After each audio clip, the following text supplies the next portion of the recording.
Assalamualaikum warahmatullahi wabarakatuh. Pernahkah kamu merasa ada dunia lain yang berkomunikasi dengan kita melalui kara-kara yang tak terduga? Di sebuah desa yang tenang, seorang pemuda memiliki kemampuan istimewa untuk merasakan kehadiran mereka yang telah pergi. Namun, kemampuannya ini justru membawanya ke dalam sebuah teror yang tak pernah ia bayangkan. Bersama lembar kelam, kita akan mengungkap kisah misteri dan ketegangan yang akan membuat bulu kudukmu merinding. Siapkan dirimu untuk sebuah perjalanan spiritual yang mencekam. Jangan lupa like, komen, dan subscribe agar tidak ketinggalan video-video misteri lainnya dari Lembar Kelam. Langit di atas kampung asri berwarna biru jernih, seolah ikut tersenyum bersama mentari pagi yang hangat. Di sebuah rumah sederhana yang dikelilingi taman bunga melati dan kenanga, seorang pemuda bernama Banyu sedang tekun menyirami tanaman. Tangannya bergerak lincah, membasahi daun-daun hijau dengan gemericik air yang menenangkan. Inilah dunianya, sebuah harmoni antara wangi bunga, keteduhan alam, dan kedamaian hati. Banyu, di usianya yang baru menginjak 23 tahun, telah mewarisi sebuah tugas yang oleh banyak orang dianggap menakutkan. Namun baginya adalah sebuah khidmat. Ia adalah seorang pemandi jenazah, seorang perawat bagi mereka yang akan melakukan perjalanan terakhirnya. Nyu, sudah selesai menyiram bunganya? Suara lembut terdengar dari ambang pintu. Itu adalah Nenek Asih, perempuan bijaksana yang wajahnya teduh oleh waktu. Dari neneknya lah Banyu belajar segala hal, terutama tentang bagaimana menghormati kehidupan, bahkan ketika ia telah berakhir. Sudah, Nek, jawab Banyu sambil tersenyum. Melatinya mekar semua pagi ini. Wanginya sampai ke dalam. Nenek Asih mengangguk puas. Bunga yang dirawat dengan kasih akan membalas dengan keharuman terbaiknya.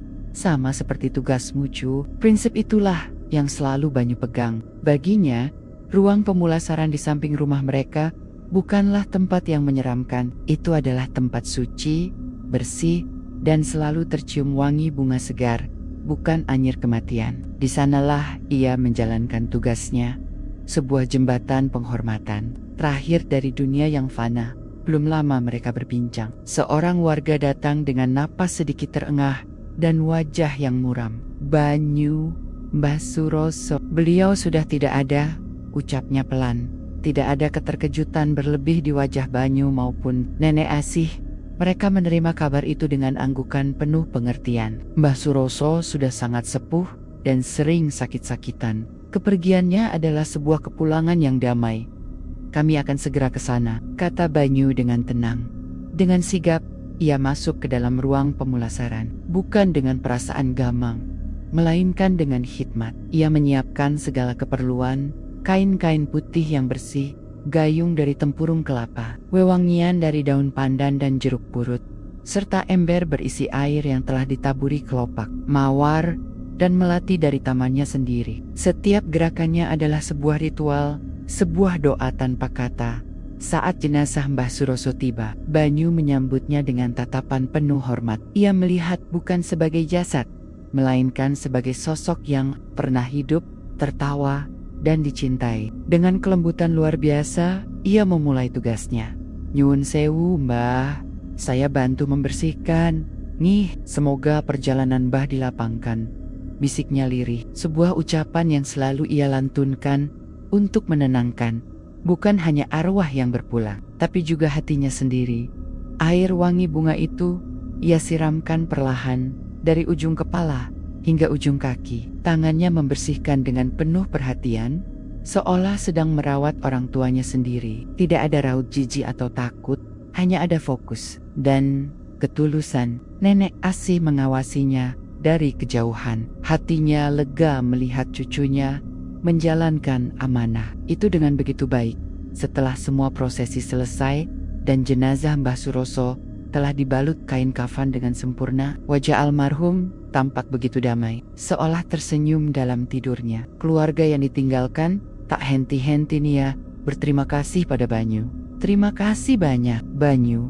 Kamu melakukannya dengan sangat baik. Ayah kami tampak begitu tenang, ujar putra sulung Mbah Suroso dengan mata berkaca-kaca. Banyu hanya mengangguk kecil. Sudah menjadi tugas saya, Pak.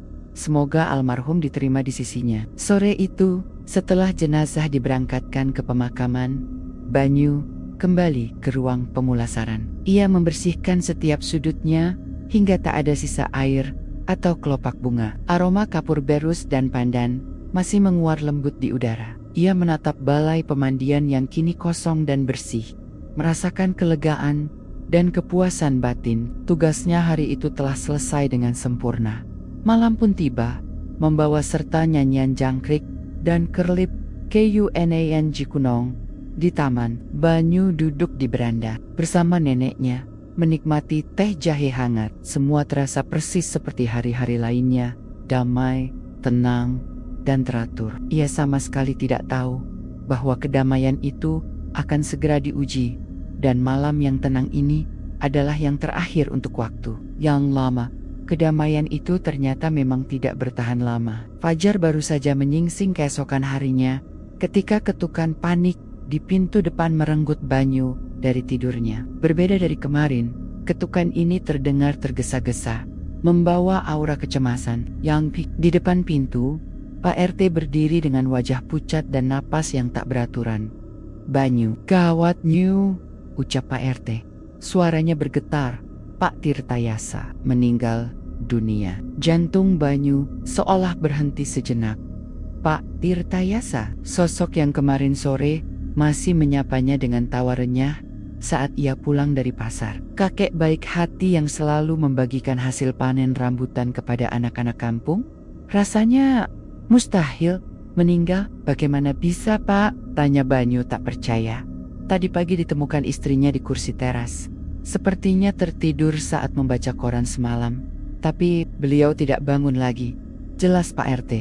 Kabar itu menyebar secepat kilat, menyelimuti kampung Asri dengan kabut. Duka yang tebal, kepergian Mbah Suroso adalah sebuah takdir yang diterima. Namun kepergian Pak Tirtayasa yang begitu mendadak adalah sebuah kehilangan yang meremukkan hati dengan perasaan berat. Banyu mempersiapkan dirinya. Kali ini, wangi bunga melati dari tamannya terasa berbeda, seolah ikut layu dalam kesedihan. Ia melangkah menuju rumah duka, di mana isak tangis terdengar pilu. Ia melihat jenazah Pak Tirtayasa yang terbujur kaku, wajahnya damai.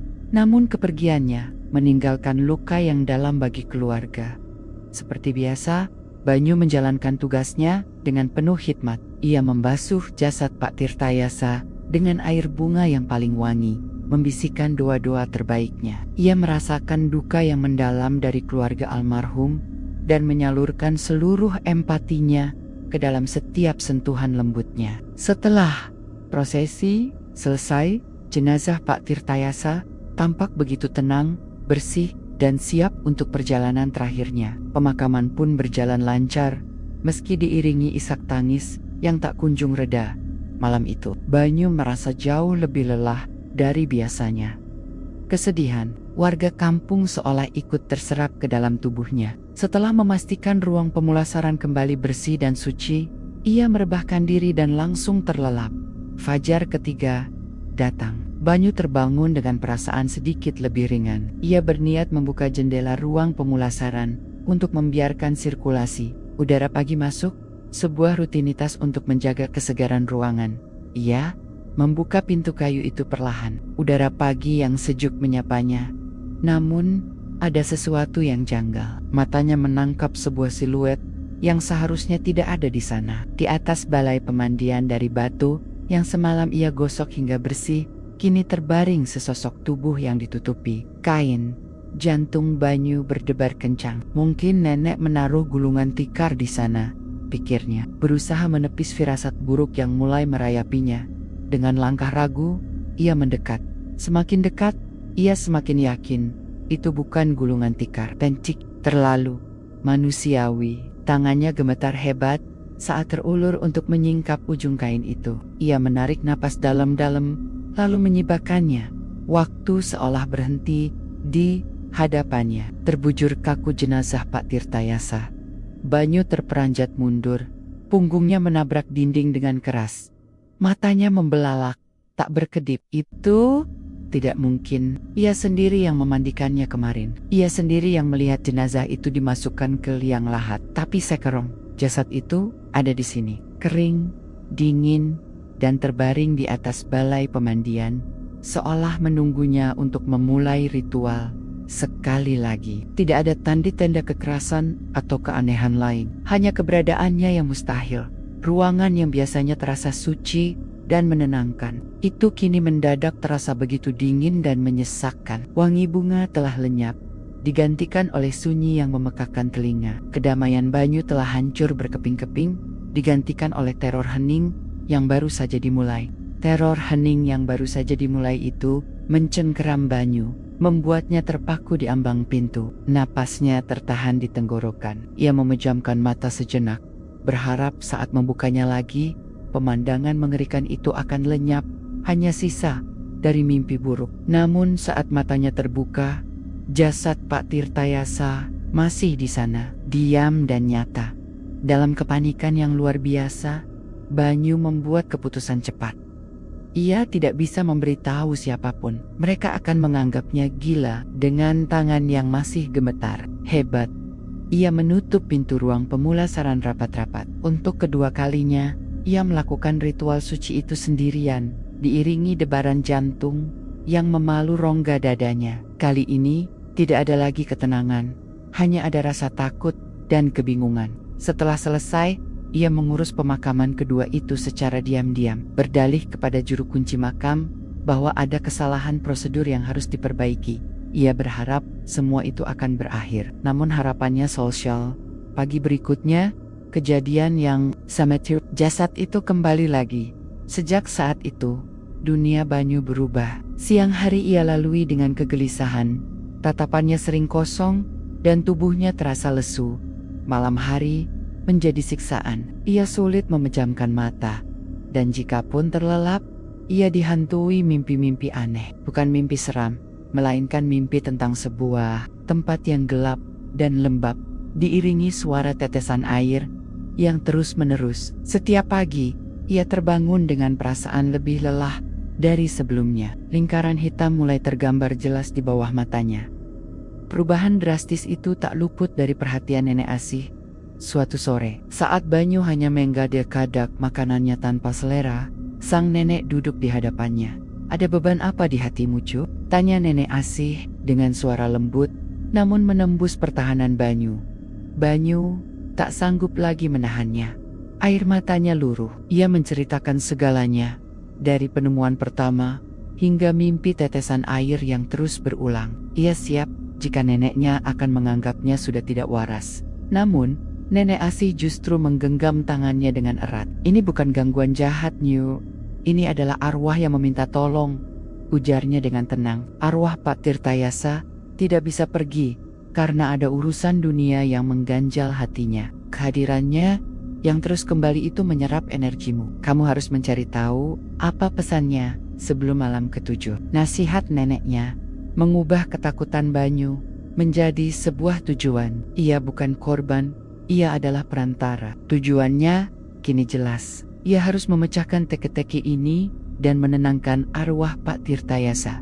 Pada malam keempat, saat ia kembali terpaksa memandikan jasad itu, Banyu berusaha lebih peka. Ia mengamati setiap jengkal tubuh almarhum dengan saksama. Ia menemukan satu kejanggalan kecil. Telapak tangan kanan Pak Tirtayasa, meskipun lemas, selalu kembali dalam posisi setengah menggenggam, seolah sedang memegang sesuatu yang tak kasat mata. Dan dari sela-sela jemarinya tercium aroma samar tanah basah, aroma yang sama seperti dalam mimpinya. Berbekal petunjuk itu, Banyu memberanikan diri mendatangi keluarga almarhum. Ia disambut baik, namun suasana langsung berubah ketika Banyu mulai bertanya hal-hal yang aneh. "Maaf Bu, apakah almarhum Pak Tirtayasa punya rahasia atau kekhawatiran yang belum sempat terselesaikan?" tanya Banyu hati-hati kepada istri almarhum perempuan. Parubaya yang masih berduka itu menatapnya dengan kening berkerut. "Maksudmu apa, Banyu?" "Suami saya orang yang lurus dan terbuka. Semua urusannya sudah beres. Mungkin ada hubungannya dengan tanah atau air." Banyu mencoba memancing, teringat aroma aneh dan mimpi tetesan air. anak sulung Pak Tirtayasa, yang mendengar percakapan itu menghampiri mereka. "Banyu, kami tahu niatmu baik, tapi kami sedang berduka. Tolong jangan membuat kami resah dengan pembicaraan yang tidak masuk akal. Ayah kami sudah tenang di sisi Nia," katanya dengan nada tegas, namun tetap sopan. Banyu terdiam. Dinding penolakan itu begitu tebal. Ia pulang dengan tangan hampa dan perasaan semakin terisolasi. Malam kelima, jasad itu kembali. Lagi, Banyu semakin lemah. Tubuhnya terasa berat, seolah memikul beban tak terlihat. Ia menatap telapak tangan yang setengah menggenggam itu dengan putus asa. Waktu terus berjalan, tenaganya semakin terkuras. Dan pesan sunyi dari seberang itu masih menjadi misteri yang terkunci rapat. Pesan sunyi dari seberang itu masih menjadi misteri yang terkunci rapat. Dan Banyu merasa kuncinya semakin menjauh setiap kali ia mencoba meraihnya. Hari ke-6 tiba, membawa serta aura genting yang terasa menekan udara di sekitar Banyu. Ia tahu, waktunya hampir habis. Dipenuhi keputusasaan, ia memutuskan untuk bertindak sendiri berdasarkan petunjuk yang ia miliki. Aroma tanah basah dan mimpi tentang tetesan air. Ia pergi ke sawah milik almarhum Pak Tirtayasa, berjalan di pematang yang becek. Ia menyusuri tepi sungai, tempat almarhum sering memancing. Ia mencari, menggali dengan tangan kosong di beberapa titik yang terasa janggal, mencoba menemukan apa pun yang bisa menjadi jawaban. Namun yang ia dapatkan hanyalah lumpur di pakaiannya dan rasa lelah yang semakin dalam hingga ke tulang sumsum. Matahari terbenam dan Banyu pulang dengan langkah gontai. Tubuhnya letih, hatinya hampa. Semua sial-sial. Ia gagal total. Ia ambruk di kursi bambu di teras rumah, tepat saat Nenek Asih keluar membawakan teh hangat. Melihat kondisi cucunya yang begitu mengenaskan, pucat, kotor, dan dengan sorot mata yang kosong, hati sang nenek terasa perih. "Aku sudah tidak kuat lagi, Nek," bisik Banyu. Suaranya parau, nyaris tak terdengar. "Aku sudah mencoba segalanya. Malam ini adalah malam ke-6. Besok malam ke-7. Aku takut, Nek. Inilah titik terendahnya, titik di mana harapan tampak padam sepenuhnya." Nenek Asih meletakkan cangkir teh itu, lalu duduk di samping Banyu. Wajahnya yang biasanya teduh kini tampak sangat serius. Ia tahu tidak ada lagi jalan biasa yang bisa ditempuh. Jika semua pintu di dunia nyata sudah tertutup, hanya ada satu pintu terakhir yang bisa kau ketuk, Cu, kata Nenek Asih dengan suara pelan dan berat. "Pintu batin." Banyu mengangkat wajahnya yang lesu, menatap neneknya dengan bingung. "Ada sebuah ritual kuno yang diajarkan kakekmu dulu, namanya sambung rasa," lanjut sang nenek. "Ini bukan memanggil arwah, ini adalah tentang membuka hatimu seluas-luasnya, mengosongkan pikiranmu, dan membiarkan keluh kesah arwah yang gelisah itu masuk untuk kau pahami. Kau tidak akan mendengar dengan telinga, tapi merasa dengan jiwa." Nenek Asih berhenti sejenak, menatap lekat mata cucunya. "Tapi risikonya sangat besar, Nyu. Ritual ini menuntut ketenangan dan kekuatan batin yang luar biasa. Jika pikiranmu goyah, jika ada sedikit saja rasa takut saat melakukannya, batinmu bisa ikut terseret dalam kegelisahannya. Kau bisa kehilangan arah." Tubuh Banyu menegang. Pilihan itu terhampar di hadapannya, jauh lebih menakutkan dari apapun yang pernah ia bayangkan. Pilihan pertama, pasrah, membiarkan malam ke-7 datang dan menerima nasib apapun yang menantinya. Pilihan kedua, melakukan ritual sambung rasa, sebuah pertaruhan spiritual yang bisa menyelamatkan segalanya, atau justru menghancurkan kesadarannya sendiri. Hening menyelimuti mereka, hanya suara jangkrik malam yang terdengar. Banyu menunduk, menatap kedua telapak tangannya yang gemetar. Ia merasakan sisa tenaganya yang hampir habis. Lalu, ia menoleh ke arah ruang pemulasaran yang gelap, tempat di mana ia tahu jasad Pak Tirtayasa akan kembali menunggunya malam ini. Ia teringat wajah ramah almarhum semasa hidup. Ia teringat kehormatan profesinya. Ia tidak bisa menyerah. Tidak seperti ini. Dengan sisa tekad yang berhasil ia kumpulkan dari dasar hatinya, Banyu mengangkat wajahnya. Sorot matanya yang tadi kosong kini menyiratkan seberkas cahaya keberanian yang rapuh. "Ajari aku caranya," "Nek," ucapnya dengan suara mantap meski bergetar. "Aku akan melakukannya malam ini. Keputusan telah diambil. Pilihan terakhir yang paling sulit itu kini ada di depan mata." Malam ke-6 baru saja dimulai, membawa serta takdir yang akan ditentukan oleh keberanian seorang pemuda di ambang batas kekuatannya. Keputusan telah diambil. Malam ke-6 yang membawa takdir itu kini membentang di hadapan Banyu, menuntut semua sisa keberanian yang ia punya. Di dalam ruang pemulasaran yang disinari temaram lampu minyak, suasana terasa khusyuk sekaligus menegangkan. Di sana, di atas balai batu, jasad Pak Tirtayasa terbujur untuk terakhir kalinya, menjadi saksi bisu bagi pertaruhan batin yang akan terjadi. Kosongkan pikiranmu, Cu. Jangan dilawan tapi diterima. Jadikan hatimu seluas samudra, agar perahunya bisa berlabuh dengan tenang. Bisik Nenek Asih, suaranya menjadi satu-satunya pegangan Banyu.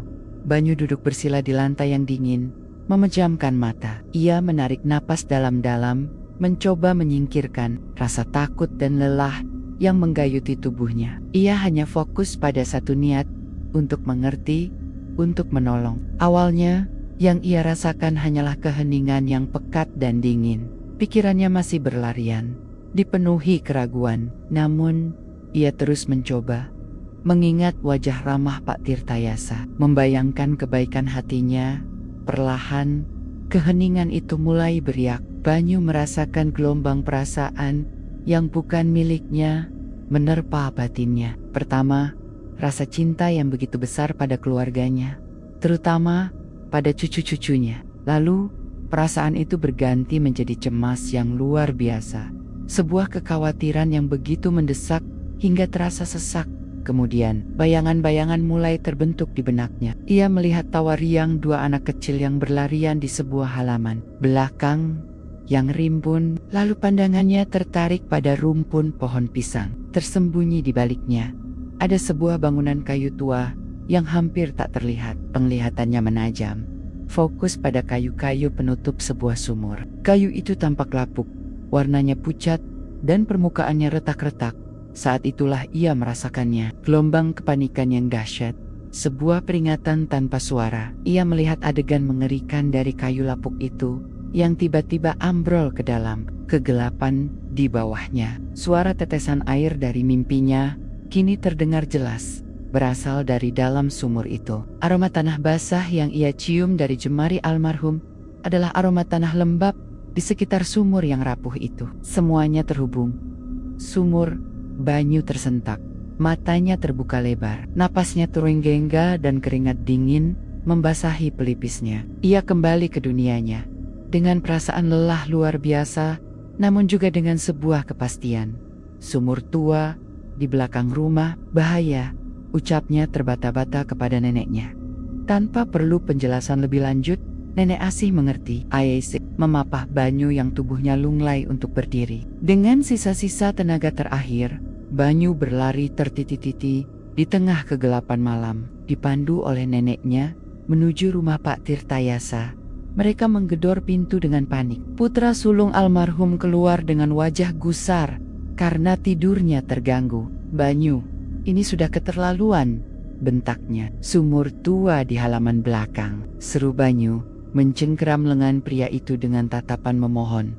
"Anak-anak bapak, sumur itu akan ambruk." Ada kejujuran dan keputusasaan yang begitu nyata di mata Banyu, yang membuat amarah pria itu seketika surut. Tergerak oleh firasat buruk yang tiba-tiba muncul, ia menyambar lampu senter dan berlari ke halaman belakang. Seluruh keluarga mengikutinya. Dengan cemas, dengan cahaya senter, mereka menemukan sumur tua yang terlupakan itu. Persis seperti yang digambarkan Banyu saat putra almarhum mendekat dan menyentuh pelan kayu penutupnya dengan ujung kaki. Terdengar suara retakan yang mengerikan. Sebagian besar kayu lapuk itu langsung hancur, jatuh ke dalam sumur yang gelap dan dalam, meninggalkan lubang menganga yang berbahaya. Semua orang terdiam, membayangkan apa yang akan terjadi jika salah satu anak mereka menginjaknya besok pagi. Istri almarhum menangis. Kali ini bukan karena duka, melainkan karena lega. Mereka menatap Banyu dengan pandangan tak percaya, yang kini bercampur dengan rasa hormat dan terima kasih yang tak terhingga. Saat fajar menyingsing di hari ketujuh, Banyu akhirnya bisa merebahkan diri di tempat tidurnya, jatuh ke dalam lelap yang damai untuk pertama kalinya dalam seminggu. Nenek Asih melangkah pelan ke ruang pemulasaran. Balai batu itu telah kosong. Udara terasa ringan dan aroma bunga melati yang segar telah kembali memenuhi ruangan. Arwah Pak Tirtayasa telah tenang. Perjalanan terakhirnya benar-benar selesai. Perjalanan terakhir Pak Tirtayasa memang telah selesai. Namun bagi Banyu, sebuah perjalanan baru dalam memahami panggilannya justru baru saja dimulai. Ia tidur sepanjang hari ketujuh itu, sebuah tidur lelap tanpa mimpi yang memulihkan tenaga. Dan saat ia terbangun di sore hari, dunia terasa berbeda. Udara terasa lebih ringan untuk dihirup. Warna bunga di taman neneknya tampak lebih cerah, dan beban berat yang selama seminggu menghimpit dadanya telah lenyap sepenuhnya. Kabar tentang sumur yang nyaris ambruk itu menyebar dengan cepat, dan bersamaan dengan itu, kisah Banyu pun terungkap. Tidak ada lagi yang menganggapnya aneh. Sebalik, warga kampung menatapnya dengan penuh kekaguman dan rasa hormat yang baru. Siang itu, keluarga besar Pak Tirtayasa datang ke rumahnya, bukan dengan keraguan, melainkan dengan wajah penuh penyesalan dan terima kasih. Kami tidak tahu harus berkata apa, Banyu, ujar putra sulung almarhum, menunduk dalam. Kami minta maaf karena telah meragukanmu. Ayah kami, bahkan setelah tiada, ternyata masih berusaha menjaga kami semua melalui dirimu. Jasamu tidak akan pernah kami lupakan. Mereka membawakan banyak makanan dan buah-buahan. Namun hadiah terbesar bagi Banyu adalah melihat kelegaan di wajah keluarga itu. Ia tahu pengorbanannya tidak sia-sia. Beberapa hari kemudian, saat semuanya telah kembali normal, Banyu duduk di beranda bersama Nenek Asih, menyeruput teh jahe hangat, persis seperti seminggu yang lalu. Namun, suasana di antara mereka terasa berbeda. Dulu, aku pikir tugasku hanya sebatas membersihkan jasad dan mendoakannya. Nek, kata Banyu sambil menatap hamparan sawah di kejauhan. Aku baru sadar sekarang. Ternyata, tugas kita lebih dari itu. Terkadang, kita harus menjadi telinga bagi mereka yang tak lagi bisa bersuara, dan menjadi penyambung bagi pesan kasih sayang yang belum sempat tersampaikan. Nenek Asih tersenyum. Senyumnya kali ini penuh dengan kebanggaan. Kamu sudah memahaminya, Cu. Kamu sudah menemukan inti dari panggilan jiwamu. Tugas kita bukanlah untuk orang mati, melainkan untuk kehidupan itu sendiri, baik yang sudah berakhir maupun yang masih berjalan. Kita adalah jembatan. Beberapa minggu setelahnya, panggilan tugas kembali datang untuk Banyu. Seorang warga lain telah berpulang dengan tenang. Saat Banyu melangkah masuk ke ruang pemulasaran yang suci itu, tidak ada lagi sisa keraguan atau ketakutan dalam dirinya. Gerakannya saat menyiapkan air bunga dan kain putih sama persis seperti sebelumnya. Namun kini setiap gerakannya dipenuhi dengan kesadaran dan tujuan yang lebih dalam. Ia mendekati jenazah di hadapannya. Ruangan itu terasa damai. Ia tahu tempat ini bukanlah akhir dari segalanya, melainkan sebuah gerbang hening di antara dua dunia, dan ia adalah penjaganya. Dengan hati yang mantap dan penuh empati, ia menyentuhkan air pertama ke kening jenazah itu. Nyuwun sewu, bisiknya lembut. Suaranya kini terdengar begitu tenang dan penuh keyakinan. Saya bantu membersihkan. Nih, jika ada pesan yang perlu disampaikan, saya di sini untuk mendengarkan. Itulah tadi kisah tentang Banyu dan teror hening yang menghantuinya. Bagaimana menurutmu? Apakah kamu percaya pada adanya pesan dari dunia lain? Atau apakah ini hanya kebetulan belaka? Bagikan pendapatmu di kolom komentar ya. Jangan lupa untuk terus mendukung Lembar Kelam dengan like, subscribe, dan share video ini ke teman-temanmu. Sampai jumpa di video selanjutnya.